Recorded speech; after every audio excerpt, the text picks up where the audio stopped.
strong.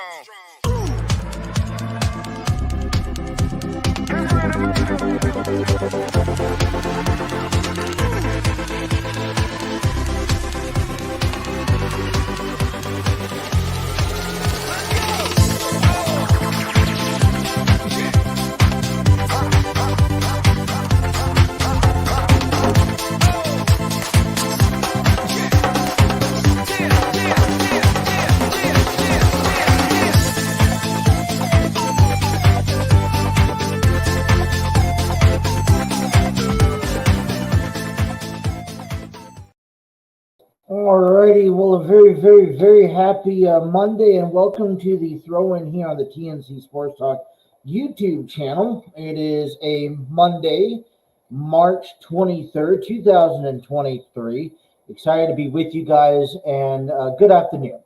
For the next 2 hours, we'll be taking you guys into the weekend coverage, into everything that, we're going to get, everything that we're going to get into. There was a lot of local sports that we want to unravel and unwind and get our heads right here because, a lot of championship games. And now we're moving into, now we're going to go ahead and start moving into the NCAA Tournament. We had World Baseball Classics going on this weekend. And a matter of fact, there's a game schedule actually could be going on right now. And I actually have it on. It's on FS2, so it's gonna be. You know what? This was a repeat from last night. As a matter of fact, maybe if I get things right here, let's see what game is on. Nope. This is actually going on right now. So if you guys are wanting to be a part of the baseball classic world, you have Dominican Republic taking on Nicaragua in the baseball classic pool. And I actually have that on right now. I was watching a little bit of Korea, and not Korea, but we'll watch a little bit of the World Baseball Classic this morning. I woke up this morning tuning into the Baseball Classic, then on FS2, and then I tuned into a little bit of, they show the highlights of the game of Xavier and Marquette over the weekend. We'll talk about that. And then just kind of as I was getting stuff ready this morning for the show. Hopefully everyone had a great weekend. I know I had a really good weekend. Told you guys on Friday, got a chance to spend time with the girls. And Sunday, yesterday, we went out and went some baseball shopping. The oldest is going playing some softball. Excited. I'm excited. And, they've done sports in the past. Both of them, my oldest I know has done gymnastics. Last year, both of them have done soccer, indoor soccer. And this year, kind of changing things up, my oldest is going to do softball while my youngest is going to once again do a little bit of soccer. So, I mean, I like it. I love doing the sports. I love doing especially sports that I know, such as baseball. And I just, the one, I was told by a wise man earlier this year, I ended up getting hurt last year. And I don't know the estimate time frame that I'm going to be out with an injury. Potentially going to have to do surgery, and we'll see. And one thing I've been told is while I'm out is just like every other time, is spend as much time as possible, doing these things and taking care of being with your children. And it doesn't just relay back around to, me being injured, but, I'm really, in a life right now that I think I struggle the most in trying to equally balance my personal life to putting time for this program to my actual life. I feel like there can be some overlaps, and there could be misconception and intentions. my oldest did a little bit of scouts this year, and scouts is now going to commingle with softball practice this starting this week, and so the ability of her doing scouts may be at to put on a hold. But I started attending her scouts, and I have zero knowledge of soccer. I have zero knowledge of scouts. I've never been in soccer. I've never been in scouts. I barely watched it myself. So when I was approached that, hey, we're going to do scouts, I'm like, oh, well, I don't really know what to think of it. It's cool. I just don't know what to think of it. So I started going to I went to one scout meet a couple weeks ago with my oldest. And I was like, this is kind of fun because it was kind of like a big interaction where both the parents and the child kind of, mainly so for the child, but the parents and the child kind of gets themselves involved. And, and so I was like, all right, man, that sounds pretty cool. Maybe I should want to go to more of them. And now I see that the schedule's changed. Same thing as far as my oldest had like a little derby race where she got a brick wood and she had to carve it out and decorate it, and she got a chance to race her car among her other fellow troops, and I thought that was just pretty exciting to attend and to be associated with. Now you'll see. Now we see her starting softball. Right now, practices are on Thursdays or on Fridays. So pretty excited yet again to see. So yeah, if you guys are wanting to watch World Baseball Classics, Juan Soto, and they're just announcing the lineup: Julio Rodriguez, Manny Machado, Rafael Devers. I mean, this is a pretty intense lineup for the Dominican Republic. So there'll be getting way underway. So we'll give you guys maybe a score and update as the game goes on. But yeah, so I got a chance to go pick out on Sunday. We stopped by Dick's Sporting Goods, picked up a baseball helmet and some batting gloves. Then we worked our way over to a couple other stores and grabbed her a baseball bat. And she's using a friend's baseball glove, and it's kind of awkward because I throw right-handed and I catch with my left hand, and my oldest is the opposite. And I'm like, it's going to be new to get used to. So we picked her up a baseball glove. Now she'll get a chance to choose whatever she wants to wear, and her bag hopefully comes in time before practice. But I'm very excited because I got a chance to do this one-on-one with her. She got a chance to pick out this fun stuff, and we're just having a blast. So we're all ready for baseball. Had to get my youngest one because she tagged along with us a couple of things. You know how that works here. But we got a chance to get that out of the way. I'm excited. It begins this week, and I can't wait to tell you guys all about it. Hopefully, you guys had a great weekend yourself. Impact a little bit of sports. Got a chance to watch a little bit of NCAA basketball as the championship games went underway. Watched a little bit of Xavier. I think that was a team I was kind of falling for. Watching a little bit this weekend, had a great performance. Really took care of business against Creighton, which I thought was going to be more of a closer game. But I think Xavier held themselves pretty well, but they fell short. They fell short to Marquette, which has kind of been that team in the East that's just difficult to beat. So, I mean, congratulations to Marquette for winning the Big East Championship Tournament. And now Xavier's eyes is set for the NCAA brackets, which we will prolong and give more information out about that to you guys. So, World Baseball Classic, we're watching, there's a game going on right now. Tuned a little bit to the United States and Great Britain game. And first thing that caught my eyes, and I'm sorry, but what type of thought process was put into the Great Britain's jerseys? Let me see if I could pull that up. Great Britain's jerseys. Let's see. Like, okay, so one thing that I've noticed over the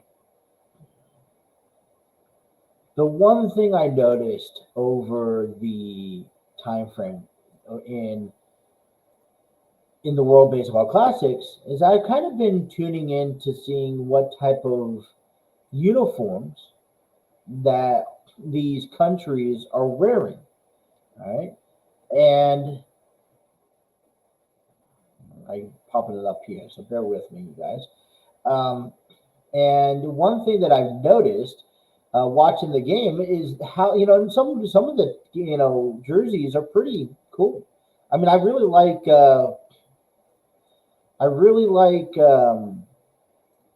So I'm distracted because I'm trying to get the jersey up here so I can show you guys. But I was really excited about I enjoyed the Puerto Rico jerseys, but then I see Great Britain's jersey, and I'm just like, I saw like you see okay, so I don't know, like Nicaragua's jersey isn't too fancy. I mean, but they have some colors in the letters, and they have some colors in the seams and whatnot. So, but Great Britain's home and away jersey, they're just they're just solid white and gray, and they have kind of like if you you know I don't know, it's just like if you I guess went to a spreadsheet and then you went to a Word document, you found a font and then you just printed it out. Nonetheless, the most basic font to be determined.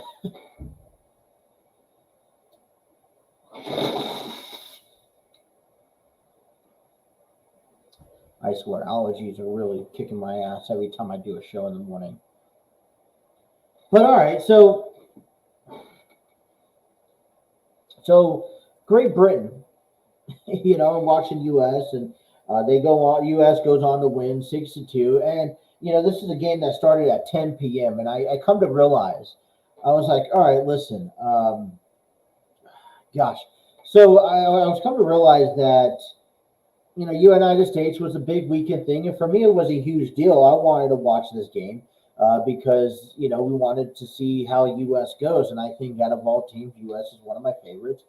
They go on the win, and they faced Mexico yesterday, and we'll talk about the weekend series over that and what they're planning to play today.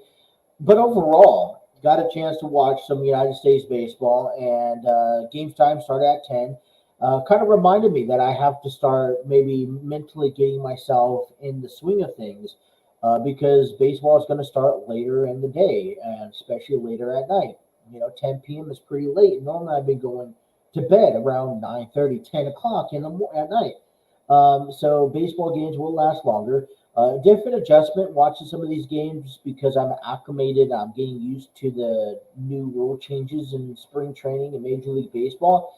That there's no pitch clock. There's no, everything is kind of slowed down, and so we get a chance to see, our guys just kind of go back to the normal, basic routine, and not have to follow any rules or regulations on that matter. So kind of new, but I caught a little bit of sports over the weekend, nothing too impressive, and so we'll go all about that. But kind of probably the biggest news coming out of the weekend, out of all the sports, is that something that I almost thought we weren't going to see, and that was the Hall of Fame in the WWE. Back on Friday, it was announced that Rey Mysterio will be inducted in the honorary induction of the 2023 Hall of Fame, and I thought that was pretty incredible. And Rey Mysterio had a kind of a controversy trying to talk and display his emotions about everything that took place. But here is what he had to say on SmackDown about him being announced that he was going to be inducted into the 2023 Hall of Fame class of the WWE. Ray, we've been watching this unfold for months, and things between you and Dominic don't seem to be getting any better, especially on such an important night. Megan, I'm sorry to cut you off there, but I'd rather not comment on the situation with my son and I. It's been very difficult. Well, Ray, before we let you go, congratulations are in order. It was announced tonight that you will be inducted into the 2023 WWE Hall of Fame. How would you describe the emotions you're feeling? I'll tell you what, this right here is the best feeling in the world. It's an accolade that so many of us superstars dream of having one day, and at the end of the day, the people that love me the most will be right by my side. Ray, congratulations. All righty. Well, that was Rey Mysterio on his take on being inducted into this year's Hall of Fame. And I think, listen, he's accomplished so much. And I know that there's rumors and there's conversations about Rey Mysterio being kind of winding down towards the end of his career. This whole storyline potentially being facing Dominic Mysterio at WrestleMania. Only two other superstars have went into the Hall of Fame before they officially retired. One has been Goldberg, and two has been Ric Flair. And so, I think, like I said, it was kind of skeptical if the WWE was going to have a Hall of Fame class this year. And I think this really kind of bleeds into maybe the storyline that he's going to have, or that he currently has, with Dominic Mysterio. And so Conan will be inducting him. And from my information, the Great Muta and Batista will also join Ray this year, heading into the class of 23 in the Hall of Fame for the WWE. So we'll kind of pay attention to that. We'll get a chance to talk a little bit more about Rey Mysterio being inducted into the Hall of Fame. We'll talk a little bit more about SmackDown tonight. Back on Friday night, everything that kind of unraveled, that fatal five-way, what happened during that match. He will be facing Gunther at WrestleMania. Cover all the local sports here, from Cincinnati Reds to Kentucky Wildcats baseball. Here, get you guys ready for Monday Night Raw. Get you guys also ready for NCAA bracket tournaments, both NIT and NCAA tournaments, which games actually begin today. So we'll come back and we'll talk to you all about that. I want to bring back my Superstar of the Week and Show of the Week, XFL highlights and all that still to come. Stick tuned. Don't go nowhere. The throw-in is just getting underway here on a Monday morning. Thank you guys for tuning in to the throw-in. If you guys are watching us on YouTube, thank you. Hit that like, share, and subscribe button. If you guys are tuning us into on Facebook, Twitter, thank you. Like, share it with your friends. Let us know we're on live now for the next 2 hours. Make sure to have those notifications on. Don't miss a single episode. And for those who are listening to us on podcast, thank you. Wherever you guys are from, if you guys are on the road, if you guys are at work, wherever you guys are listening to us from, making us your sports show, we thank you and welcome you to the program. All right, we'll take a break, step aside, come on back. More sports still to come. You guys are listening to the Throw-In with Justin. That's me right here on the TNC Sports Talk YouTube channel.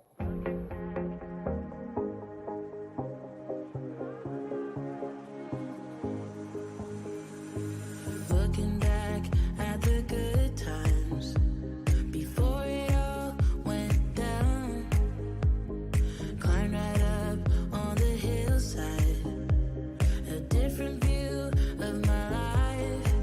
You left me running on and on, but I don't care, would you let me in? You said goodbye like everything's gone, everything that we could have been.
escapes we could be. Yeah. Oh, what a hopeless place that we're in. But I'm your liability. I know you are my liability. Yeah. I know you are my liability.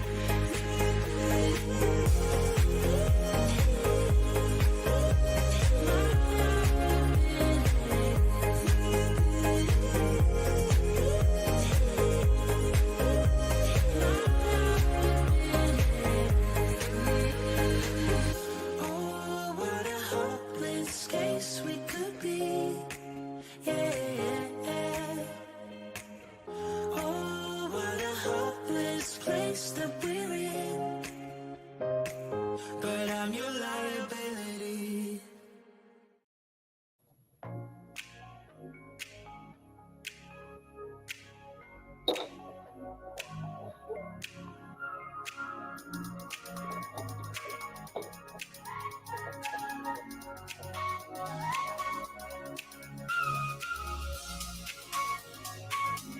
Alrighty.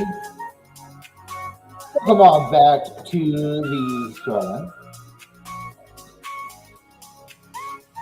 You know what? None of this is possible without the help and thanks to StreamYard. StreamYard.com, the proud home of the TNC Sports Talk YouTube channel.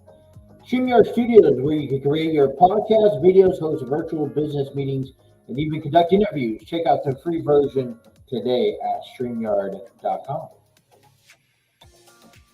Kind of went over that whole spiel about StreamYard. Probably maybe make an effort to do it maybe once a month to advertise it for you guys. So, just getting our heads right here on a Monday. And, we have a lot of things going on in the world of sports I want to share with you a little bit. So, important numbers here. MLB. All right, we got 18 days away before opening day. And we'll talk a little bit more about that here at the bottom half of hour number one. WrestleMania 39, in that case, just 20 days away before it takes place. And we're starting to see matches flow together. We'll talk about that heavily in hour number two. Well, we did see over the weekend a couple of different things kind of transpire. Talk to you a little bit about Musketeers basketball, getting a chance to watch them. They went into Thursday taking DePaul, beating them 89-84. Friday, talked about them facing number 3 Creighton. They won 82-60. And in my opinion, my thoughts, Musketeers put up 40-plus points in both periods, in both quarters. And it didn't even compare to Creighton. I feel like they got in the lead. And there was moments where Creighton could have, should have maybe started coming back, but they didn't. Soli Boom put up 23 points, 4 for 4 at the free throw. And it was Soli Boom, because I remember catching this game more solely. And it was Shaq Nungy who put up 17 points and 7 rebounds. And towards the end of the game, it was just Jack and it was Soli kind of just hammering it at each other. Okay. Colby Jones, 14 points, 10 rebounds, double-double in the game. The Musketeers shot 47, from the glass, and 41 from 3 points. And so, they're, really, really solid game. Thinking, all right, they have an actually legitimate chance at winning this, but they had to face the number one seed, Marquette. And they ended up falling short to Marquette, 65-51 in the Big East Conference Championship Tournament. So congratulations to Marquette for winning the Big East. And now for Xavier, they will be waiting for their game on Friday as they begin and head into NCAA play. They'll be taking on number 14 at Kennesaw State in the Midwest Region Tournament. Cincinnati Bearcats men's basketball. They had a game on Friday against Temple, where they annihilated them, keeping them less than 30 points. They won Friday 84-54. Landers Nolly put up 22 points. Mike Adams Wood put up 20 points. Dan Sculling Jr. put up 20 points. But Saturday, things didn't really turn well as Houston, number one Houston, beat the Bearcats. Final score 69-48. And kind of a little upset. You know, it seems like both of these games here for the Bearcats and Xavier, they performed lights out. Game one. But I think that they put too much energy in the first game that when it came down to the finals, they probably just really gassed and winded. Because it's kind of hard to believe that, especially like the Musketeers, you know, can only put up 51 points into game two, not like the Bearcats putting up 48. Probably one of the worst games they played. Cincinnati Bearcats did not make it to the NCAA Tournament invitation, but they will be heading into the NIT that begins this weekend, 9 p.m. at home against Virginia Tech. If you don't have tickets yet, tickets are still available. Get them while they last, though, and check into that. Kentucky men's basketball here. They played Friday for the SEC tournament against Vanderbilt, who had to play their way in. They ended up falling short by 7. Final score 80-73. Antonio Reeves put up 22 points. Jacob Toppin and Oscar Shibui. Excuse me. I'm all over the place with names this morning. Both put up double-doubles in their game. Although Kentucky's made it into the NCAA tournament, representing the East. They'll be playing at 7 p.m. Friday against number 11 Providence. And so kind of one thing that we'll be looking into, and I think we have time to. Let's see here where we at. So let's do this. There we go. Let's share this page. I believe everyone can see it. Let me just double check on this end. All right, let me pop this up. And we got the NCAA bracket tournament. So this is the NIT schedule, TV channels, whatnot. That begins in 2 days, 23 hours, 31 minutes, and 12 seconds. 11 seconds, counting. So let me just bring this up a little bit bigger so that you guys can see everything. All right. So it begins first round begins March 14th and 15th, as you can see here, and it's supposed to go through until March 30th. And the first region games, I believe, are held at home, and then everything else will be on the road. So kind of looking into it, you see teams like Oklahoma State, Youngstown, who went 24-9 on the season. I'm just scrolling down here on the left side of the charts. See where Cincinnati's at. They're not there. I see Villanova, Liberty, who had an incredible season. Santa Clara, probably teams who probably deserve to make it. You got Michigan, 17-5 on here on the west side NIT tournament. Cincinnati, 21-12. They will be playing at on ESPN, 9 p.m. March 15th, which will be Wednesday, against Virginia Tech. And if they could win on that game, they will be playing over the weekend against the winners of Rutgers or Hofstra. And then you see on the other side of the bracket, New Mexico, Utah Valley, Colorado, Seton Hall. So I'm kind of maybe looking at New Mexico versus Colorado, kind of like that matchup. Cincinnati versus Rutgers, kind of like that matchup maybe heading into the quarterfinals. You know, maybe Cincinnati and Colorado, kind of hopefully in Cincinnati regions. You look down at the bottom end, Clemson, dangerous team, dangerous basketball team. Anyone kind of favored maybe on this one side? I'm kind of liking. I'm gonna root for. I mean, obviously Cincinnati's on my list. So I'm looking at the right side. So the NIT tournament, right? Kind of writing this down. I got the right side. let's go ahead and get you my first thoughts and picks, right? Rutgers, game 1, Cincinnati. And I mean, NCAA is all about, upsets. New Mexico got me in favor. You know what? I mean, I do want to see Colorado and New Mexico, but you know what? Seton Hall has had some impressive victories also this year. I'm going to go Seton Hall. Kind of has an upset. Clemson.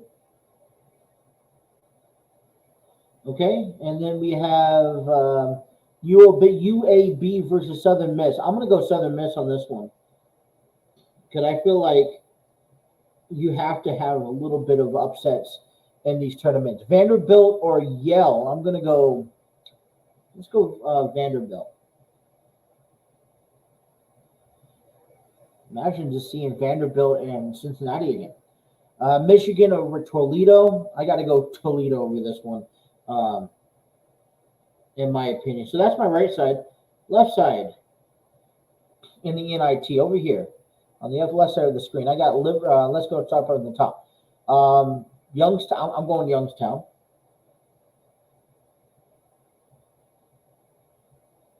Youngstown State. We got Washington State over Eastern Washington. I'll go Eastern Washington.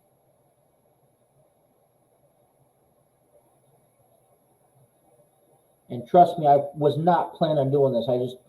I'm going to do this so as we follow along the NIT tournament. And we'll do the same thing for the NCAA tournament. I'll show you what I'm going to do here next.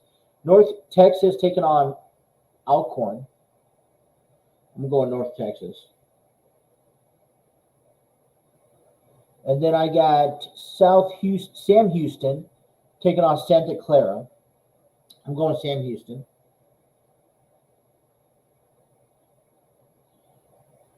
I got Oregon taking on UC Irvine. I'm going to UC Irvine.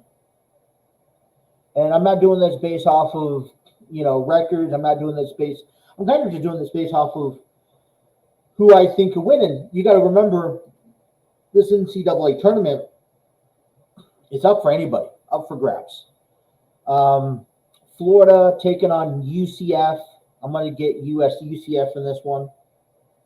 And the only thing that's different that these teams named in bold, that's the home team for the game. And that's the higher seed of one. Wisconsin over Bradley. I'm going to go ahead. I'm going to go with Wisconsin on that one. Liberty over Villanova. I'm going to have to go Liberty on this one. All right.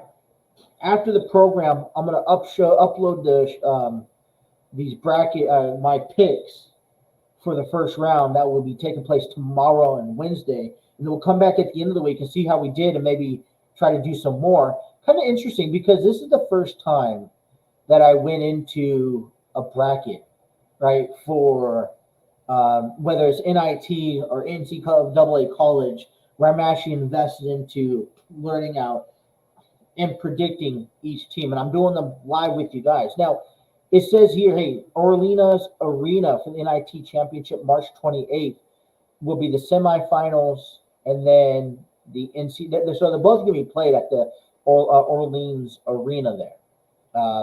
And the championship is on March 30th.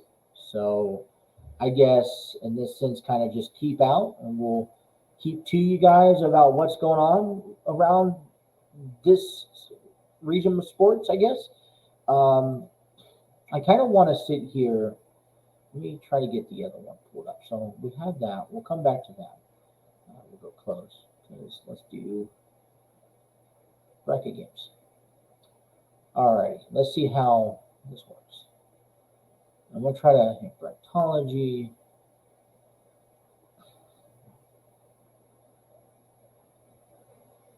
Yes. All right. So the final four, and I'm going to bring this to you here, just like that screen. Present page, NCAA bracket predictions. That's predictions. Okay, so These are predictions. Let me just double check before I display this. And all this information, by the way, so these are predictions. Okay. I don't know this. Live bracket. What about that? There we go. We got live brackets here. There we go. All right. I got it. I finally got it. All right. So now let's go ahead and share the screen with you. March Madness bracket. This is the tournament. I want everyone to be able to see this. If you guys are tuning us into on our program, let's go ahead and just have you guys see this down here. All right. I'll be popped up, and let me pop up the page so I can see myself. All right. So where do we stand among here? We got the Midwest, the South, the East, and the West. Over here on the South, you got Alabama, Maryland, West Virginia, San Diego State, which is kind of maybe a low-key game I'm looking into. They'll be playing Charleston on Thursday night, I believe. Virginia, Creighton is on the other side, kind of getting a break from Creighton. I mean, you could beat Creighton. It's more like Marquette, which I want to kind of kick in the rear end. Baylor, Arizona, Princeton. Okay, so that's in the South, kind of that bracket. Each bracket are facing them on the other side of the board is Midwest.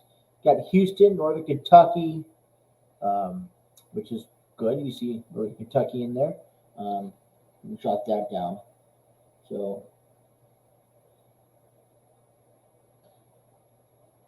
kind of jotting down teams that I kind of also want to semi-follow. We have Drake, Miami, Indiana, Kent State, Iowa. Xavier, we'll talk about that a little later on this week, but on Friday they'll be taking on Kennesaw State, like number 14. And then you got Penn State, so it doesn't really look too bad. Down here below, you got the east side as Purdue, Memphis, Duke, Tennessee, Louisville, Kentucky, and Providence. So Kentucky's one. Xavier, Kentucky. And they'll be playing Friday. And Kansas, Montana, Michigan, USC is also a nice, good one. UCLA. I really like UCLA as of late, playing NCAA basketball. Gonzaga is always a top one to look out for. Gonzaga. I guess what I'm looking for, they got St. Mary's. There you go. Do we see where is, okay, you got to have, there you go. Marquette's down there. Marquette is also one, in my opinion, just to kind of keep an eye out. He's there on the east with Kentucky, East, Midwest,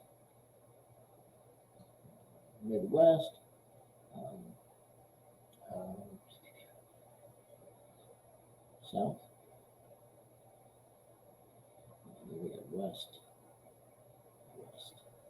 All right, so I got about, solid 6-7 teams that I'm kind of looking in for. Kind of how everything is supposed to kind of break down, and we'll cut to a break here in a moment. I just want to finish talking about this. But round one is played Thursday, Friday, Saturday, and Sunday to be round two. We'll wait about a couple of days because then next week will be round three next weekend, and then earlier in the weekend will be the final round for the Elite Eight. So we'll figure out all that fun stuff. Play-in tournaments. We have to. There's a couple of spots open, so we currently have 4 spots available. We have this number 16 seed in the South, which is who will be playing Alabama, and that's going to either be Texas A&M CC or Southeast Missouri State. I have favored, in my opinion, that's going to be tomorrow at 6:40, and I'll kind of give you my first 4. These are the first 4. I'm going for Texas A&M. Okay, I like that team. And then the nighttime one tomorrow night is Mississippi State taking on Pittsburgh. That's for the Midwest one for the 11th seed. and will be taking on Iowa State. Whoever wins, I'm liking Pittsburgh in this one, so I'm gonna go Pittsburgh. Then on Wednesday, you got FDU taking on Texas Southern for the East, and they will be facing Purdue for the winner of that one. That game's at 6:40 on Wednesday. I'm taking Texas as Texas Southern, and then Nevada taking on Arizona State, will be facing TCU, the number 6 seed, and that game will be at 9 p.m. on Wednesday. And I'm going to take Nevada, in my opinion. So those are my first four predictions. So we will tune into that over the weekend. But that's kind of your NCAA bracket tournament.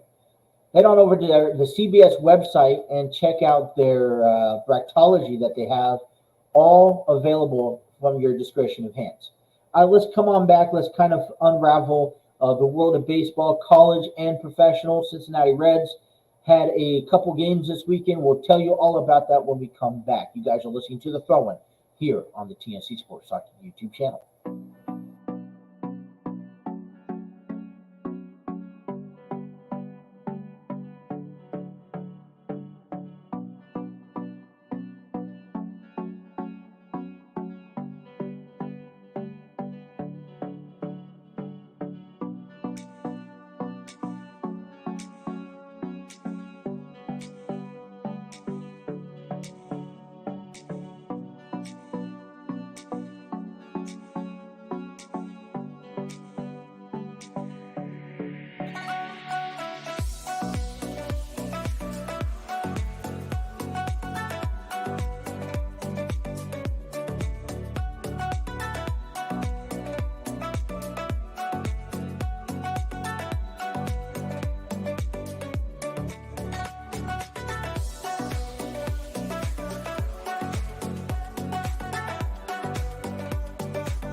Left it to the bank like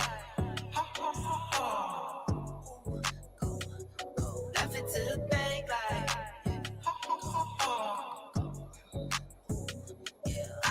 it 10s, 20, 50, 100s, 10s, 20, 50, 100s, 10s, 20, 50, 100s, 10s, 20, 50, 100s.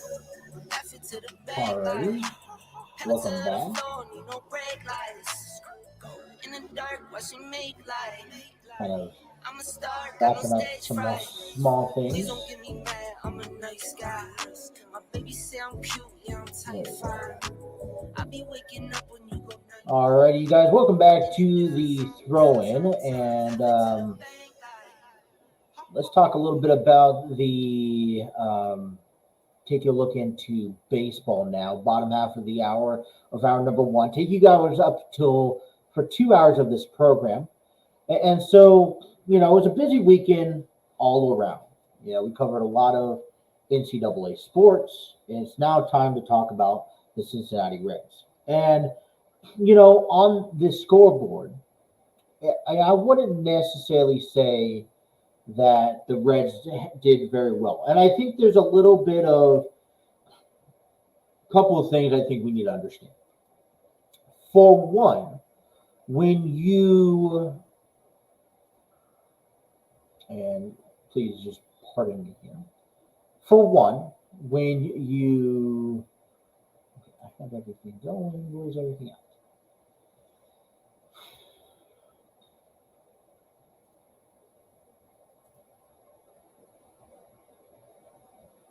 Okay. There we go. Come on. There we go. Got that. I see what happened here. So I had everything lined up, and then next it's been a couple hours, and I don't have anything lined up again. So let me just once again get everything lined up. This is going to be for the 10th. There we go. Come on.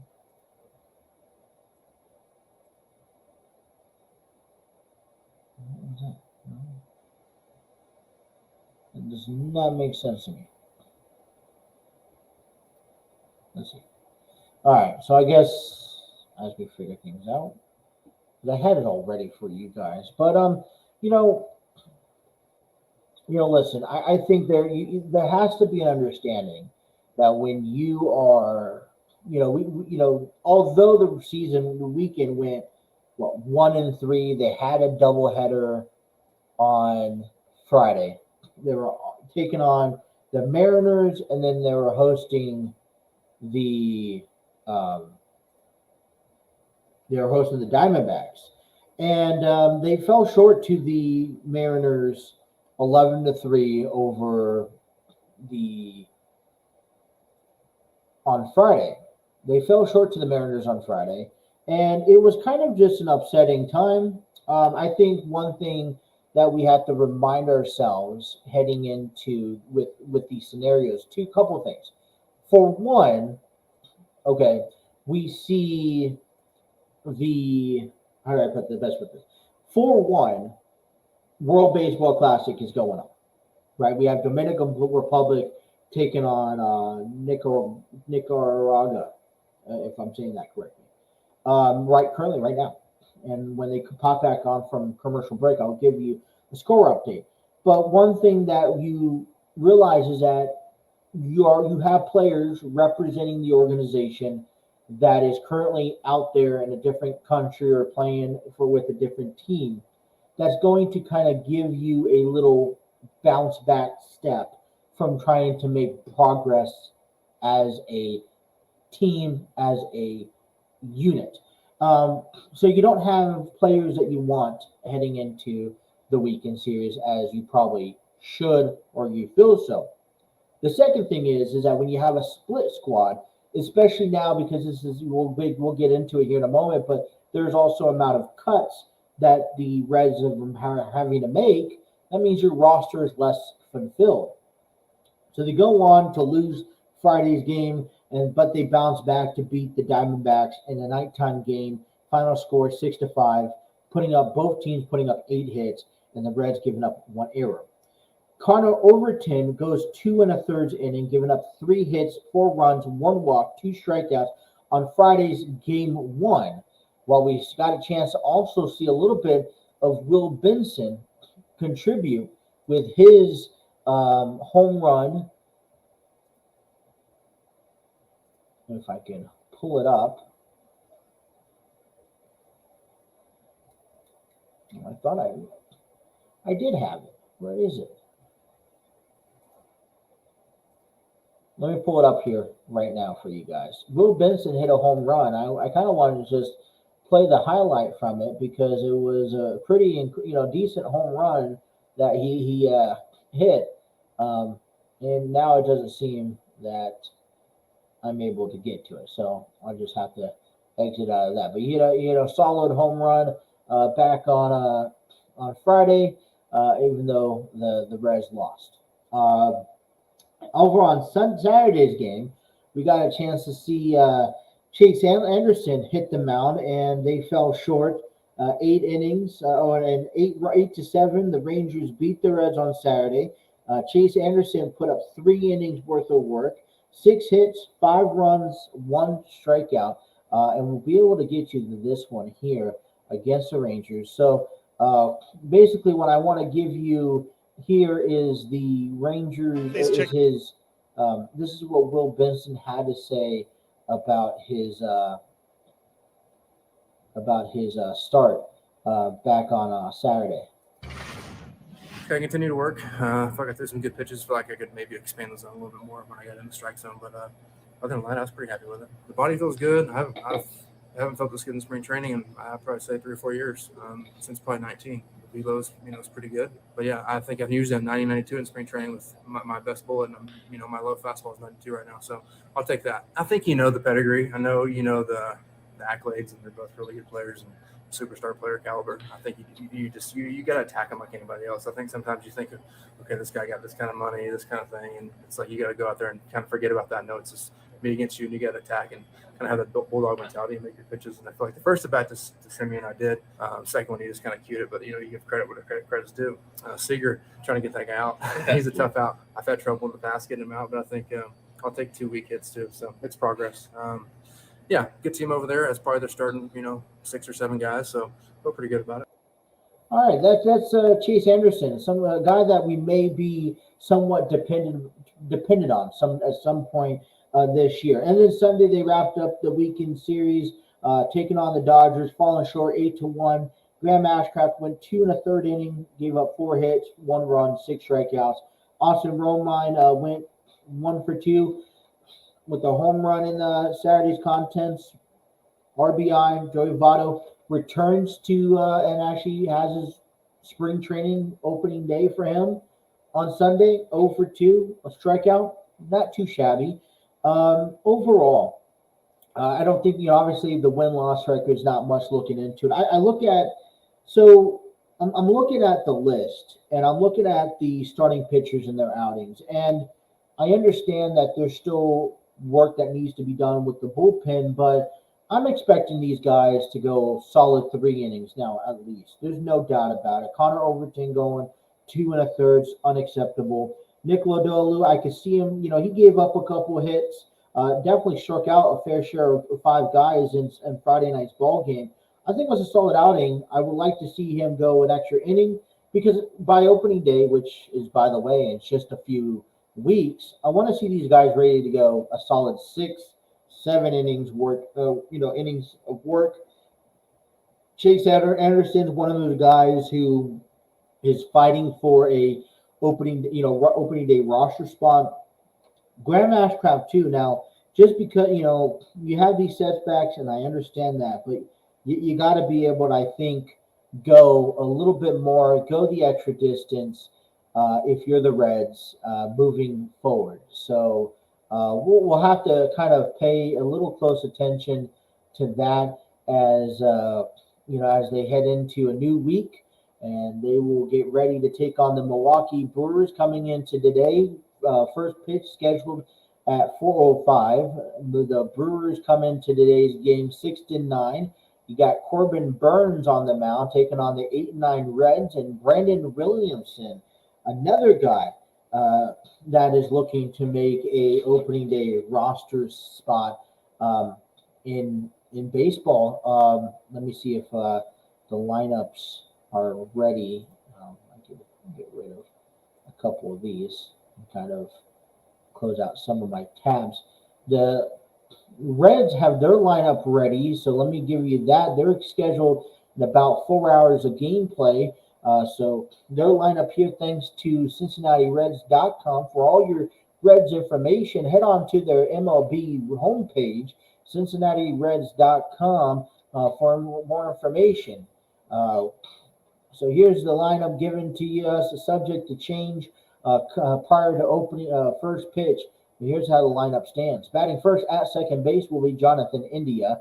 Will Myers will be playing the designated hitter spot, batting second. He's batting a batting average of .304 and so far this spring with 3 RBIs. Batting third in right field is Jake Fraley, and boy, he's having a spring training to remember. Batting average is .375, one of the highest in today's lineup. 2 home runs, 10 RBIs with 3 stolen bases. Tyler Stevenson will be playing first base this afternoon. He'll be batting cleanup. Over there in left field, batting fifth is TJ Friedel. Kevin Newman is batting sixth at shortstop. Will Benson will do the job at center field. He'll be batting seventh. Batting eighth is Spencer Steele. He'll be playing third base, and batting ninth is the catcher, Luke Molly. So pretty exciting. As a matter of fact, and I'm saying correctly because Will Benson currently has a .440 batting average, the highest in today's lineup, with 1 home run, 3 RBIs. Couple of great things coming out of Cincinnati here over the past weekend. Joey Votto gets his nod return into Major League Baseball. He was entered into Sunday's game. A couple other subjects that we'll be talking about later on during this week is, and I've heard this story again, and I think it's time to actually talk about it. But is Christian Encarnacion Strand ready for the main roster? And if not opening day, how soon can you see him come up? So we'll be talking about that later on this week. It's something I really do want to address because the ERAs can be quite an issue at times. How much will the ERAs impact the Reds season? 5 players to cut. When we come back to top out hour number 2, I want to also give you a look into the players that have been cut and what is up for grabs in the battle that's still to possess as they work their way down to a 40-man roster prior to opening day. So that is still to come. We're going to take a break. Hour number 1 is complete. Come back with hour number 2. A lot still more to cover. Thank you guys for tuning in to the Throw-In right here on the TNC Sports Talk YouTube channel. About to leave, already packing. Come with me. I'm not really asking. We'll get away to a place where we don't know. About to see the world in action, what we can be. Life with no distractions. We'll get away. This is what we waited for. Take my hand, we'll make it somehow. We can't miss out. I'm done living life with the lights out. Die with my own doubts. Be free with me. Let's go, let's be free with me.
righty, great friends. What's going on here on a Monday? 102, hour number 2 begins.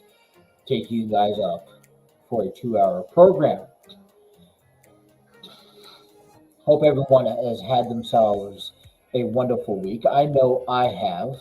I want to give a big shout out to our friends over there at Spreaker, who allows us a platform to upload and download our podcast onto audio platforms, wherever you guys listen to your podcast, whether that is Spotify, Apple Podcasts, Google Podcasts, iHeartRadio.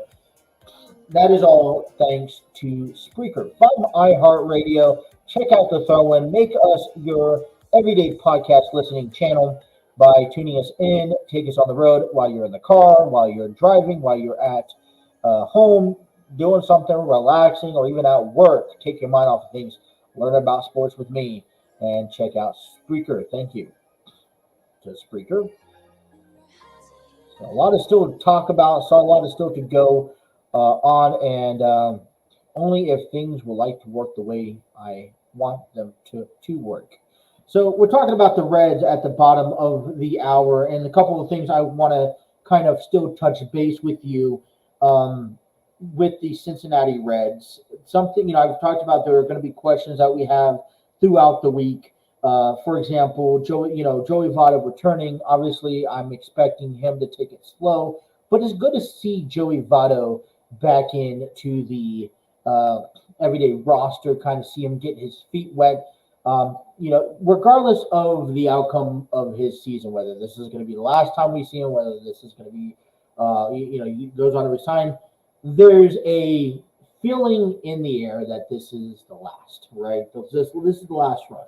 So I kind of want to see, milk every last ounce of Joey Votto into this season. And I want him as healthy as possible. But there are key moments like opening day, which is 18 days away, that we want him to be healthy. We want him to be on top of his game. And we really want to give him not only the support from the fan base, but the support that he needs going off into this quote-unquote sunset.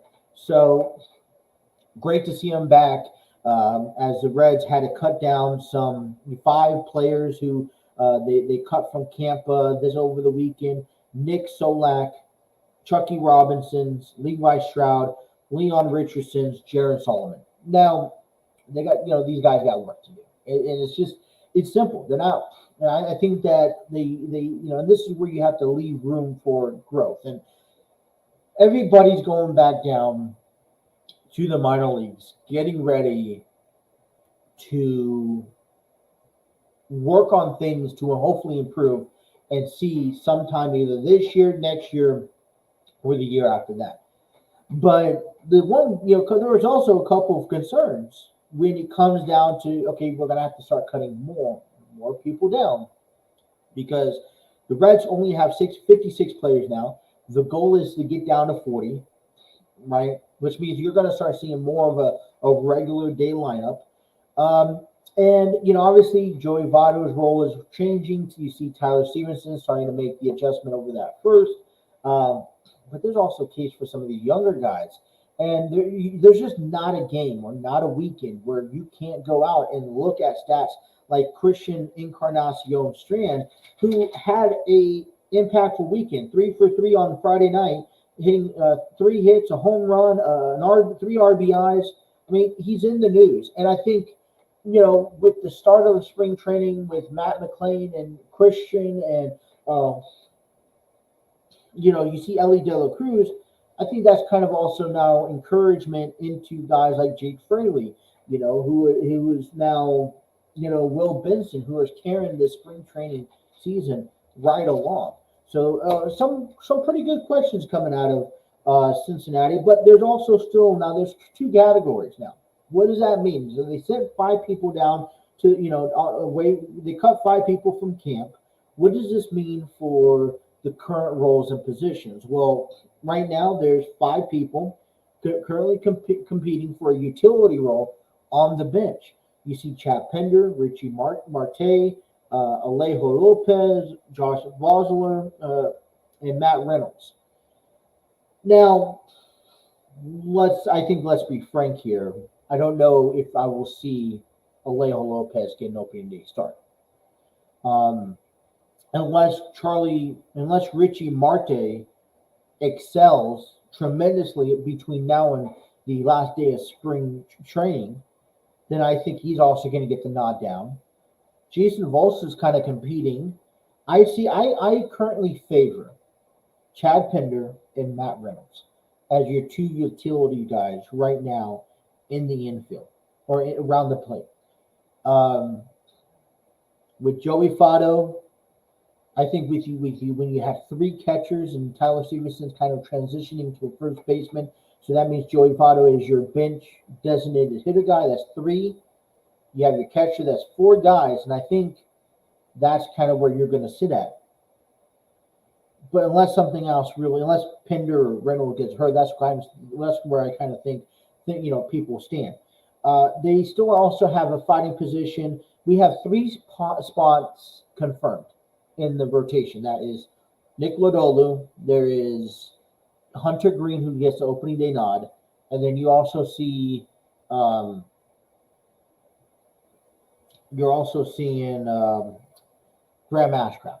Sorry, who pitched this past weekend. Two spots, five people competing for it. I like it. Luke Weaver, Luis Sessa, who's currently playing for the in the World Baseball Classics, Brandon Williamson, who will get the nod tonight or today, Chase Anderson, who you saw over the weekend, Connor Overton, who you also saw over the weekend. So 5 spots. Now, right off the bat, here's kind of where I'm also maybe thinking as well. Does David Bell go with a 5-man rotation and the rest relief pitchers out of the bullpen? Or does he go a 5-man rotation and keep a 6th guy in the bullpen as a relief starter, in consideration that you may run into a scenario where you may have to throw him out there in the 3rd, 4th inning to eat up some innings throughout the week. If I was putting together this team, right now Luke Weaver is one of my favorites, considering heading into opening day as my 4th or 5th guy. Brandon Williamson, although I think you're gonna give him the outings, which would definitely help his work. I don't think he makes the cut. So it's great throwing him into the mix, but I think it really comes down to that 5th spot. And it comes down to Luis Sessa, it comes down to Chase Anderson, and it comes down to Connor Overton. Now, I believe that out of those 3 players, one of them should be that 5th starter, obviously. But I think the other one should be taking a role into the bullpen for longevity purposes.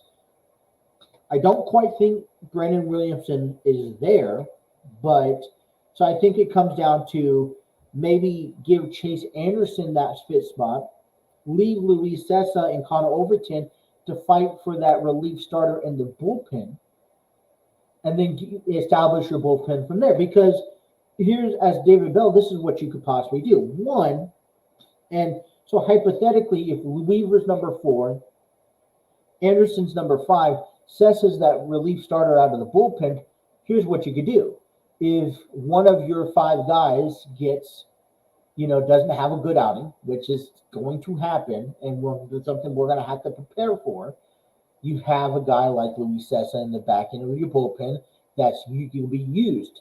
Kevin, is it Gerbart is also another guy. He was also mentioned in the article, moving from starting pitcher to the bullpen. Maybe he could be another bullpen starter as well, because you could always use those 2 guys helping, as well as maybe use him in short-term scenarios.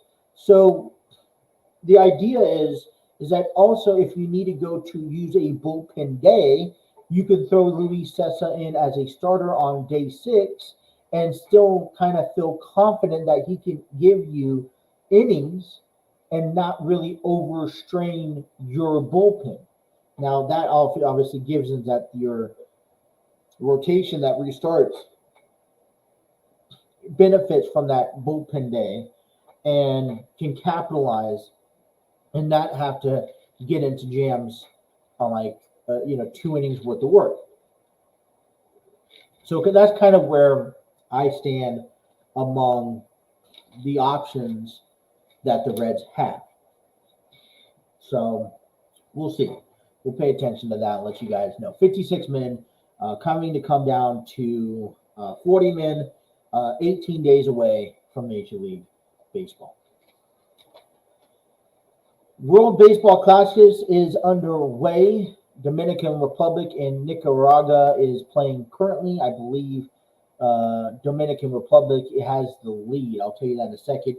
United States, who we've been following, is 1-1 in their pool, losing yesterday to Mexico. Final score 11-5. Korea put up 22 points against China.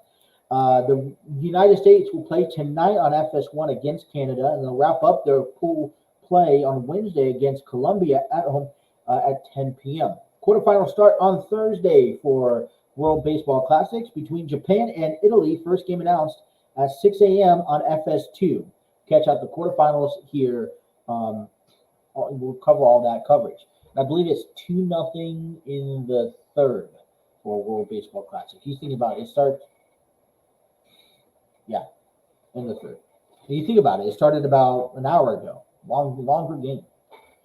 Xavier Musketeers around the baseball battle, not baseball, but around the baseball classic world here. Let me see where, because I have the information. There we go. All right, Cincinnati baseball Bearcats. They took on They took on the Warfield over the weekend. The game was canceled on Sunday due to weather. Friday, they got swept both Friday and Saturday. Dylan Broski on Friday pitched a 1 inning, giving up 6 hits and 8 runs to the 12-3 loss. And then on Saturday, the Warfield lost 5-2, giving up with Chase Horse 5 2/3 of an innings, giving up 6 hits, 2 runs, and 3 strikeouts. Garrett Harker picks up the loss. He moves to 0-2.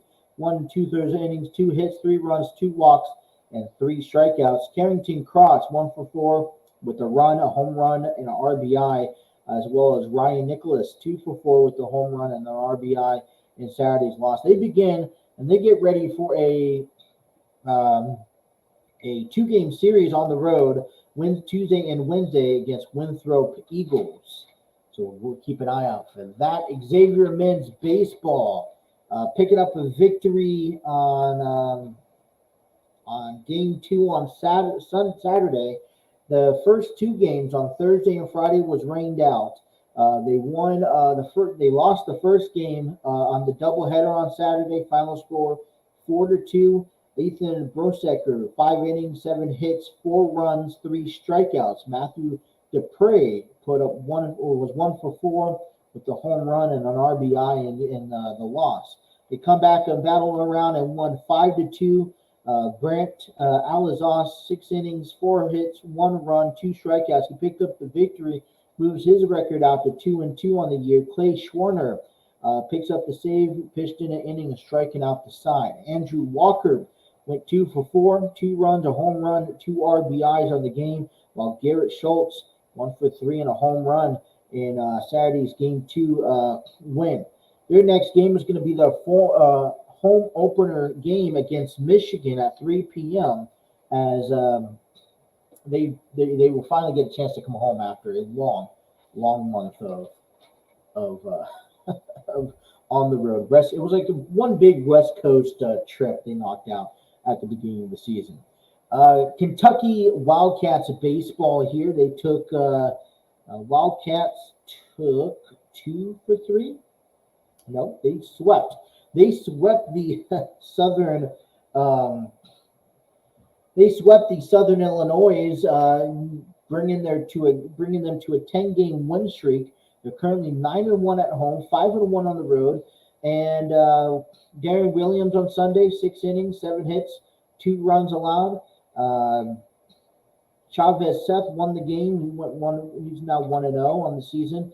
Tyler Bodesma won Saturday's game. He moves to 3-0 after a 5-inning 3 hits, 2-1 outing. Jackson Gray 4 for 5 in the game with an RBI. And then Sunday, Zach Lee won the game 23-3 in 7 innings, 14 hits, 2 errors for the Wildcats, 14 runs in the 5th inning to secure their lead. Zach Lee went to 3-0 on the season after putting 5 innings, 5 hits, 3 runs in the books. Devin Brooks 2 for 4 with the home run, 4 RBIs. Ryan Wiltsmith 1 for 4, a home run and 2 RBIs. Our next game is on Tuesday, tomorrow night, home against the Indiana Hoosiers at 6:30 p.m. So that is your trip around baseball. Finishing that up. All right, coming up next, we'll get you a little bit more. We'll finish up around local Cincinnati. All right, and an interesting story coming out of for the Bengals, where I saw this. It's an article about NFLPA that calls out the Bengals for. Let me see this article here. There we go. Come on, give me an article. Yep. NFLPA calls out Bengals over workers' compensation benefits. Bengals ownership reportedly asked Ohio legislators to strip Bengals and Browns players of their workers' compensation rights. This was an article written by Wednesday, and it will explain all this about it and more still to come. You guys are listening to The Throw-In right here on the TNC Sports Talk YouTube channel.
122 here on the 12 and taking you down until the 2 o'clock hour.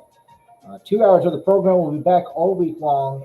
I believe I will not be doing a show on Wednesday because I have a lot of things going around and I'm busy.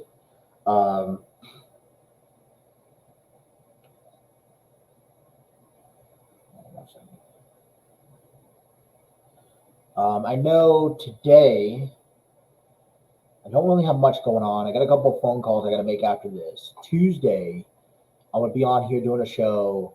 The wife will come home. She has a couple of things she has to do. So I may try to tag with her if I could get an early show tomorrow. And then Wednesday is probably going to be off limits for me. I don't know why.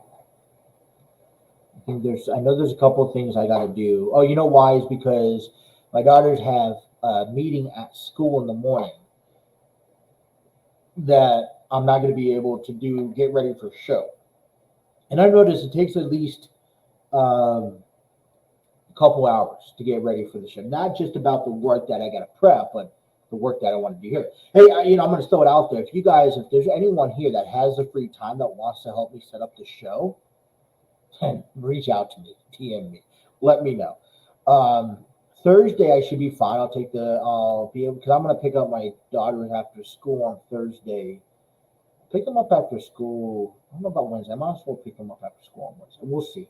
But I'm gonna pick them up at school on Thursday because the oldest has baseball practice and we have doctors we have to go to. I'll be back Friday. Although we have appointments on Friday too. So kind of a busy week down the road. So that's kind of what my schedule like. So prepare for no show on Wednesday because of the meetings. Because by the time I'm not going to focus on doing the show. I'm going to take my girls to school, have a meeting. It takes about an hour, maybe an hour and a half, because it'll be both of them at once. And then coming home, I won't be able to do show in time. So that's still to come. Also want to go ahead and talk about, I'm working with Terry. If you haven't heard about Terry was the producer of Love's Not Enough, theoretical play that he put on last month. It was kind of like an all-weekend thing. Apparently got good results because he's been asked to come back April 7th and April 8th to come back and do more performances. So we're hoping, last week we were supposed to sit down with Terry, but some family emergencies took that away. And been in contact with him. He's interested in still wanting to do an interview this week sometime. So hopefully get a chance to get with him and get with him and get a chance to kind of just understand, figure something out. I do also want to send a shout out and our prayers and just, life happens. It happens a lot. And I don't think, when you're so caught up and consumed into what you're doing, sometimes you don't realize what everyone else is. Always good to stop, take a step back and really, not just think about your life, think about someone else's life. Our good friends over there at Armchair Booking, Steve Barber, Dwayne Davis. It's been a while since I've seen them post an episode. Got a chance to talk to Steve over the weekend. He seems like he's doing fine, but life has been kicking both Steve and Dwayne right there in the ass, unfortunately. And I just want to, give my thoughts and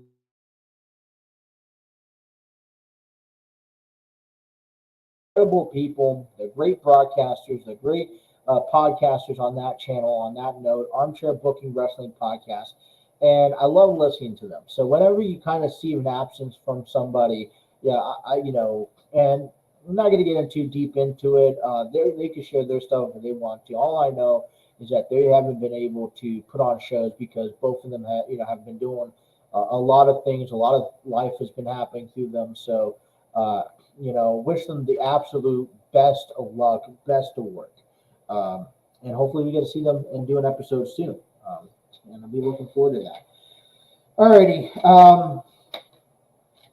Cincinnati Cyclones picked up a victory, kind of swept Tulsa Oilers over the weekend. They clinched with the 2 road victories, they clinched the a playoff berth for the Kelly Cup playoffs.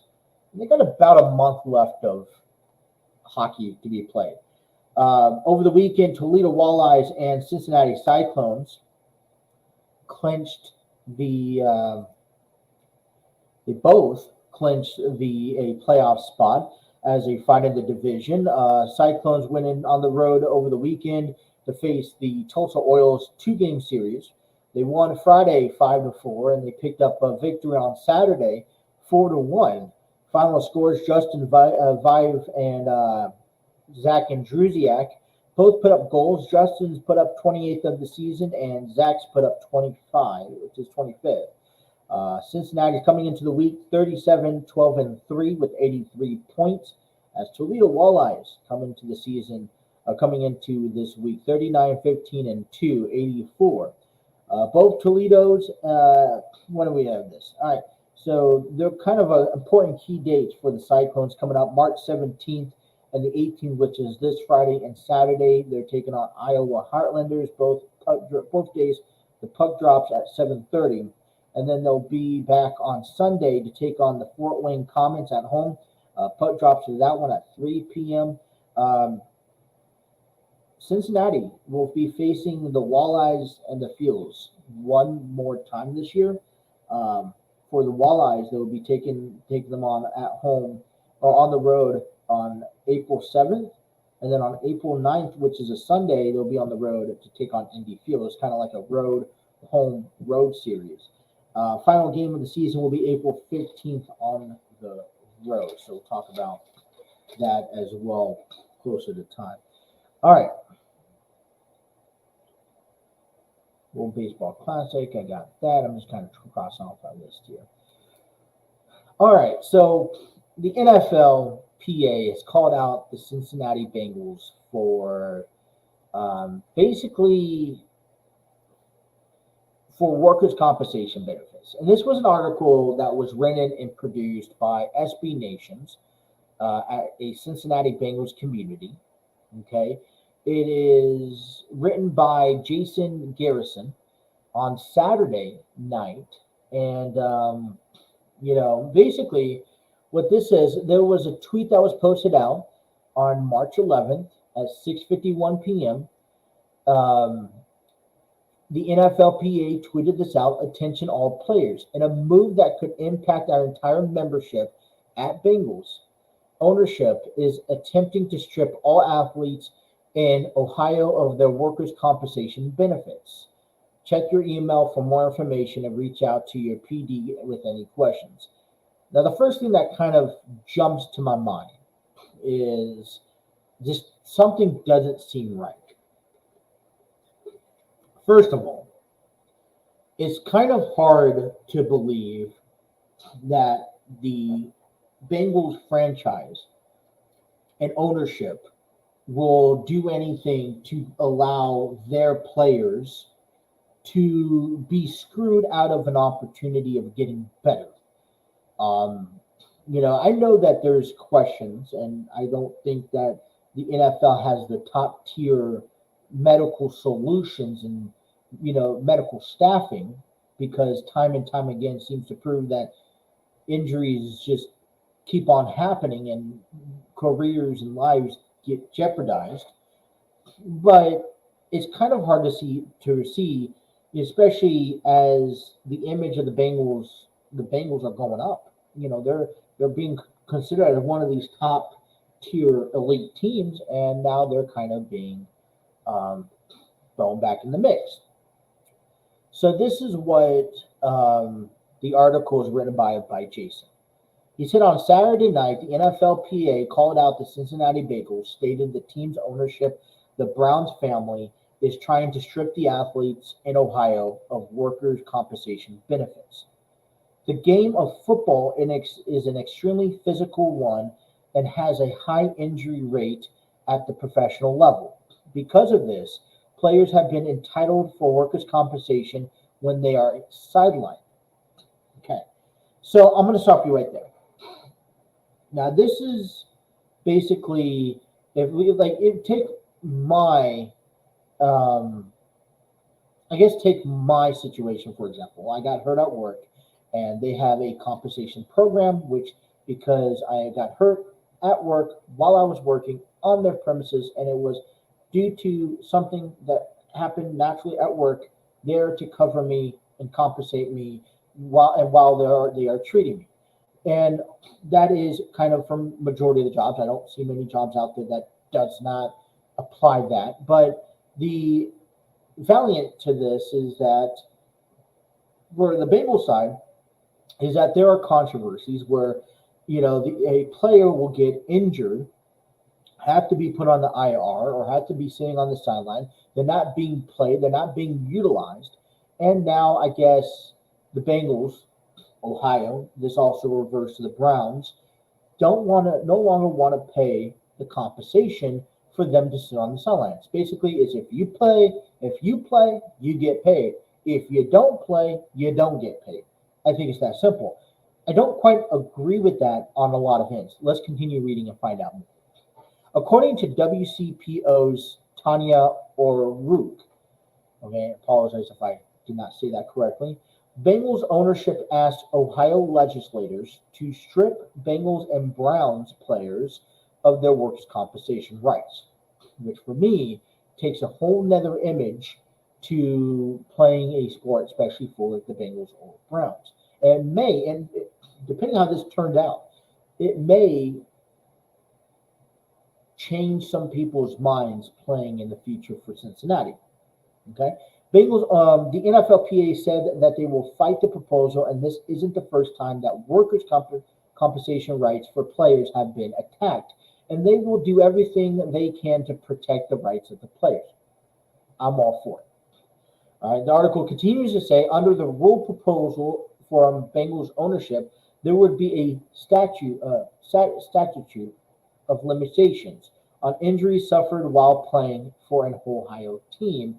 And even if a player leaves to play for another team in a different state, they wouldn't be able to file for any injury sustained in Ohio after 5 years had passed. The Bengals have not responded to the NFLPA's accusations or made any public statements, so there's not a lot to report on. Okay, so we'll stay tuned to this thing. But I think overall, and I don't know the details, and when we read the details, we'll tell you more. But apparently, they want a limitation on injuries suffered. They want to limit the compensations of injured players. And so, if you play for the Bengals, you got hurt, right? And let's say you busted your knee, you tore your ACL. Then you got traded, or you became a free agent, you signed with the Dolphins. Then Ohio still has compensation. But they only, from a different state, they wouldn't be able to file for an injury sustained in Ohio. Okay, so they would only have a 5-year window span to sustain it. Now, here's my thing. What I think needs to happen is that if you are active playing and you got hurt on the field or on the team playing, and it wasn't an injury driving to work, it wasn't an injury playing with your kids at the park, it was an injury either on the weight room where you dropped a dumbbell, on your foot, Joe Musgrove. Sorry, San Diego Padres, Joe Musgrove. It wasn't an injury where you were warming up on the field, getting ready for a game, and you pulled a muscle. And it wasn't an injury where you got tackled and you tore your knee. Okay? Then that's where the Bengals come into play. Workers' compensation, you're entitled to it. If you have a current open claim with Ohio, with workers' compensation for the Bengals, let's say you're the tight end, you tore your knee, you got released, so you signed with Miami. Now you have Ohio, Miami. What needs to happen, in my opinion, that workers' compensation needs to get transferred to Miami. And then Miami, that is a case where that particular injury is only responsible for Ohio. And it needs to be active before you leave to another team. You can't go injure your knee, become better, and not say anything until after you leave. I don't think that's possible.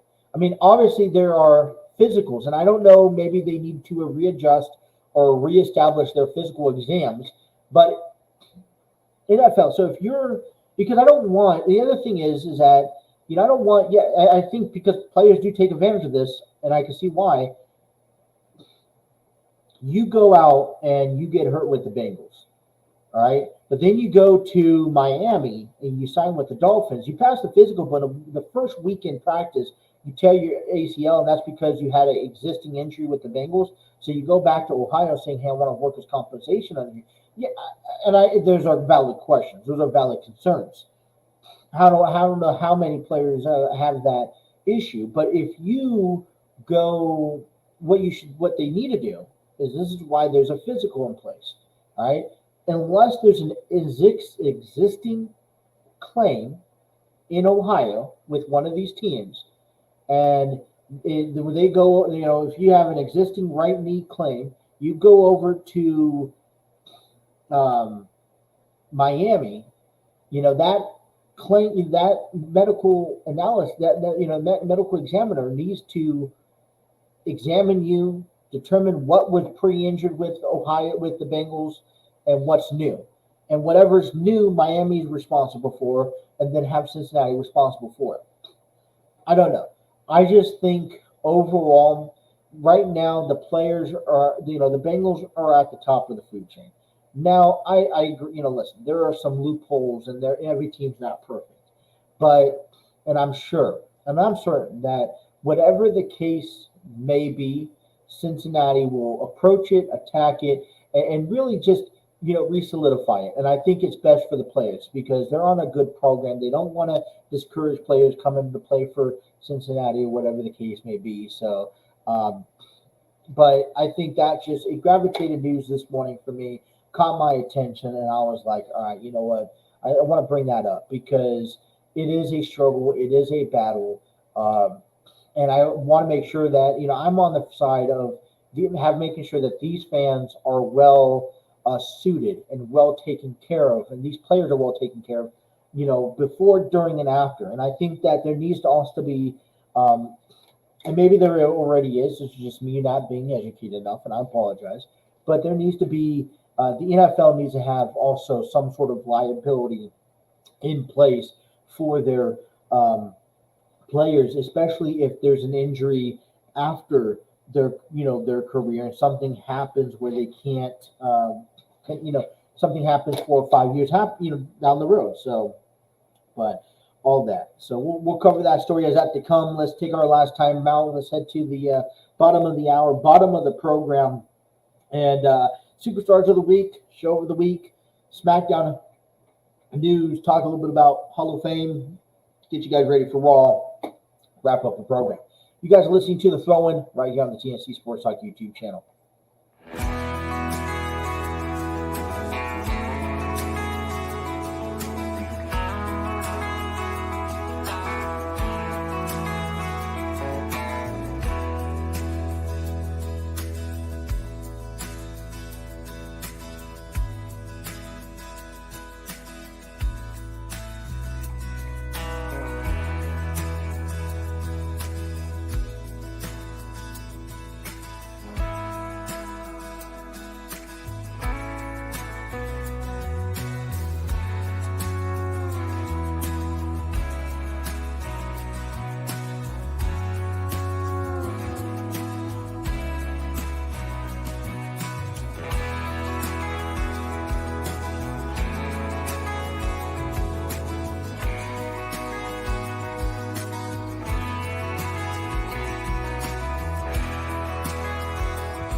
Alrighty, 144, bottom half of the program. Let's go ahead and give you guys our last great segment of the day. I want to give a big shout out to Epidemic Sound.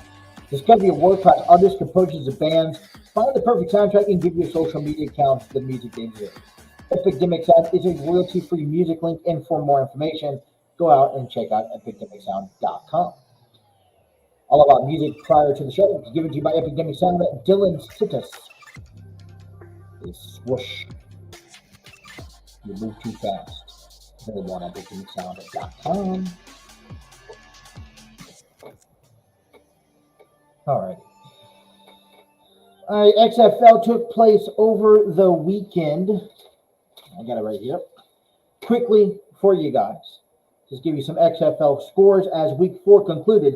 Houston Roughnecks demolished Orlando Guardians 44-16. Seattle Sea Dragons defeated San Antonio Brahmas 15-6. The St. Louis Battlehawks and the Arlington Renegades went battle. The Battlehawks won 24-11, and DC Defenders took the victory over Vegas Vipers 32-18. Week 4 belongs to the road teams as we head into week 5 this Thursday night at 9 p.m. Eastern Standard Time. Houston Roughnecks take on the Seattle Sea Dragons. And there will be 2 Saturday games and then a Sunday game we'll take a look at during the rest of the week. As of week 4, the XFL standings in the North Division, the DC Defenders remain undefeated as the St. Louis Battlehawks move to 3-1. Seattle Sea Dragons play battle 500 at 2-2, and the Vegas Vipers are winless at 0-4. In the South Division, looks a little similar with the Houston Roughnecks at 4-0, Arlington Renegades 2-2, San Antonio Brahmas 1-3, and the Orlando Guardians are 0-4. So it gets you a little bit of XFL. All right, listen, it's been something that we haven't talked about in a while, and I kind of want to bring it back to you guys a little bit and bring to your attention that, hey, listen, every week there is a show that just stands out the most for one another. I know it's going to be kind of difficult to, I say I've been wanting to do this for a while, and then I just keep on prolonging this. Well, it is back. Our shows of the week, our superstar of the week, and that belongs, in my opinion, to show of the week. Drum roll, please, and it goes to Raw.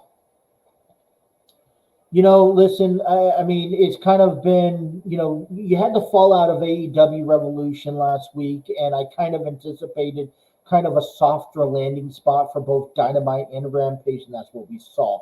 SmackDown has kind of been, I think that there is a lot of going on, and you would have thought that maybe the intentions of the number 1 contender spot for the IC title, but it was a kind of predictable. We'll talk about that in a moment. But overall, Raw kind of shoot out my attention. Heading into WrestleMania, a couple more matches announced, a combination of seeing, John Cena return, the Bloodline kind of contributed to a huge factor. They began the show, they ended the show. I think we see more of the whole story between Kevin and Sami unfold inside, on Raw. And I really like, I think it was a smoother show. Nothing overwhelming, but just enough work and enough excitement to keep you going. And a matter of fact, kept me going for all 3 hours. I really liked how it was laid out. So last week was Raw. Talking about Superstar of the Year. I'm going to give credit here. I mean, I had a runner-up. Grayson Waller was my runner-up. Let me just be honest with that. I think whenever you get a chance to cut a promo along with Shawn Michaels, you gotta have your A game on, and this is a really big stepping block momentum for Grayson Waller. But then you see Johnny Gargano, so but he's my runner-up. And one more time, the superstar of the week for me is Roxanne Perez. Really great battle with for the NXT Women's Championship. She laid it out on the line. It was a scary sight to see when we saw her collapse last week, taken to the hospital, stayed the night. Now, regardless of if it was a gimmick to something that is going to build into a feud down the road, I don't know. Or if is this something that was actually realistic.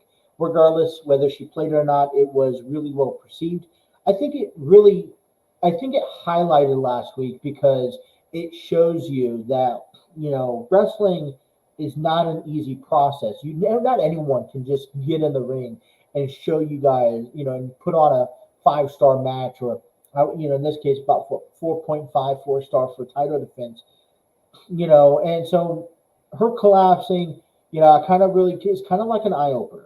It reminds you that, hey, this is just as much as a real sport as anything else, that people do get hurt, people do get injured, that, you can see there is a huge risk factor, but, this is how bad do you want it?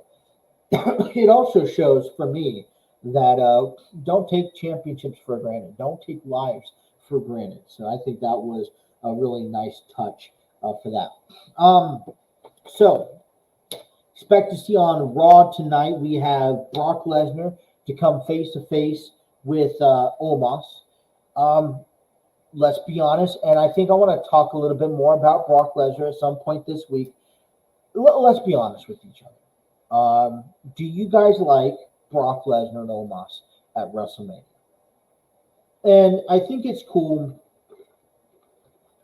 for Brock Lesnar because it steps outside his comfort zone from what he's normally carrying.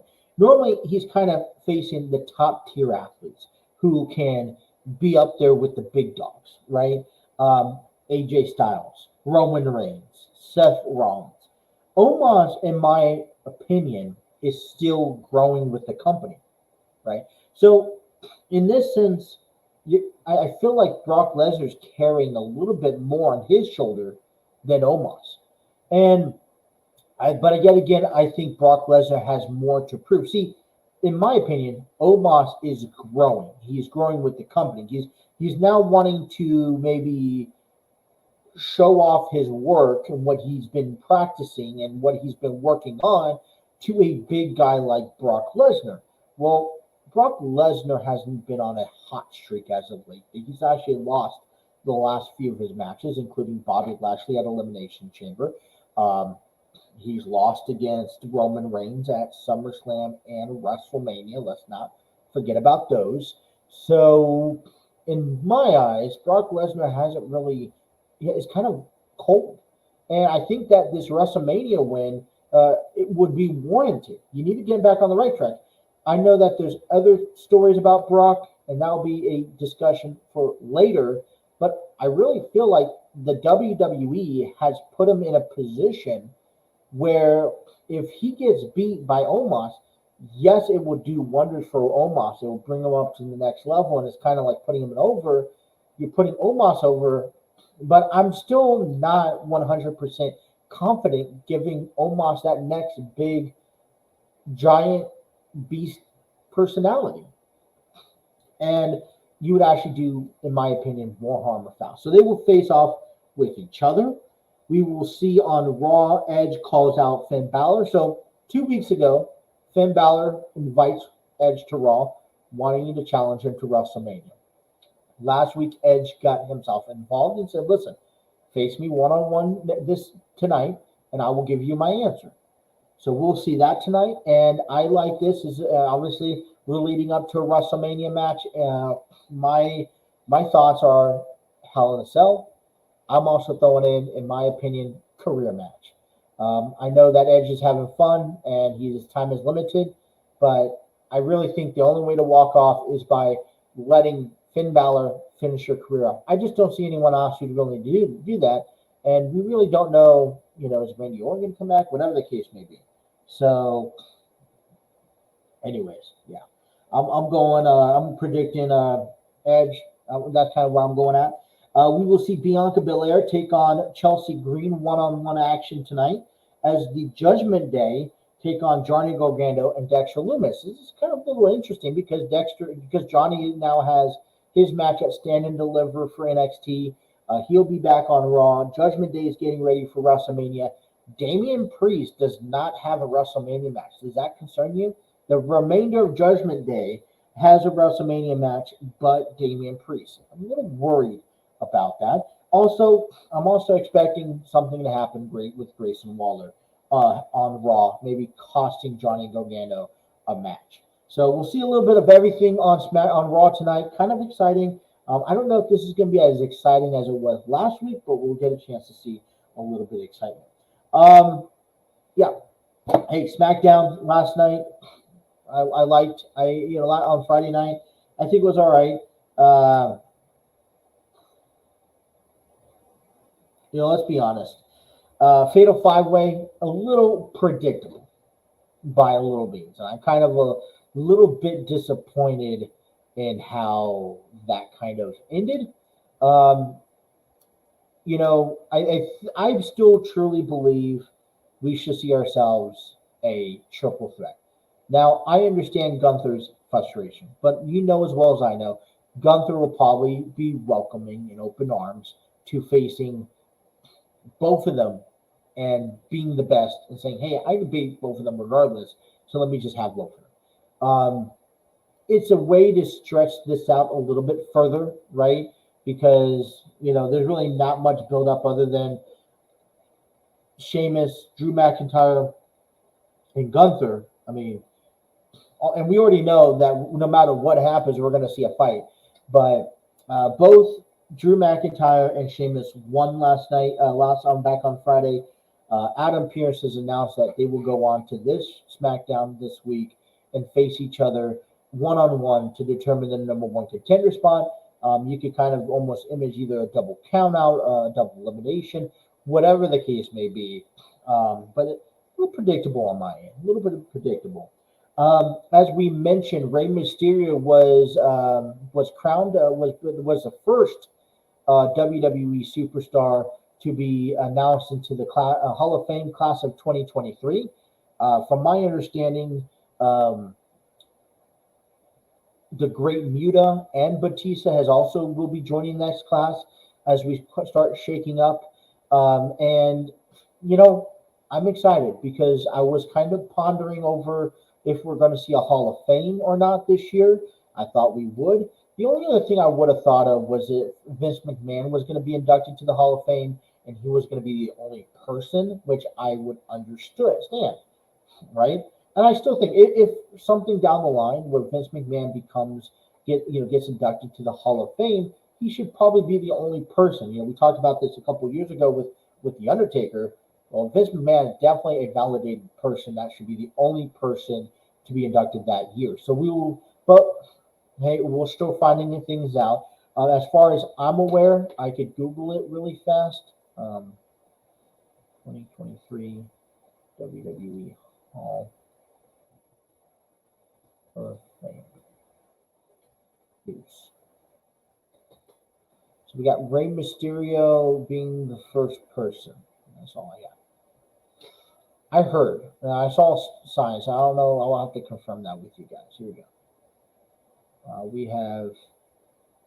So right now we have Rey Mysterio. So maybe we're waiting for more. I'm assuming the Great Muta, Batista, has yet to be displayed in WWE, and I'll go back to that.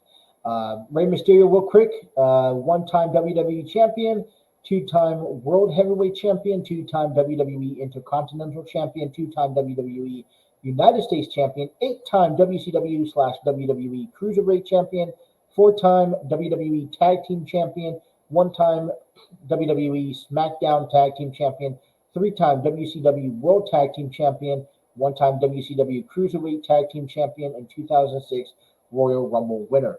Inducting him will be Conan, and it's going to be, I think, interesting to see how Dominic kind of puts himself in this position. So, I'm kind of excited to see all that. Still much more to come. We'll see who else and everything. This will be done. The Hall of Fame ceremony March 31st, which is a Friday, Los Angeles, California, at the Crypto Arena venue. I want to say it was at the SmackDown, just like last year. So All right, so we'll confirm as the next names for our pop-up. Enjoyed the show today. It's a Monday. Want to thank everyone for tuning in. Hit that like, share, and subscribe button, and stay tuned. We'll be back again tomorrow. You guys are listening to the phone. You guys enjoy the rest of your day. Take care.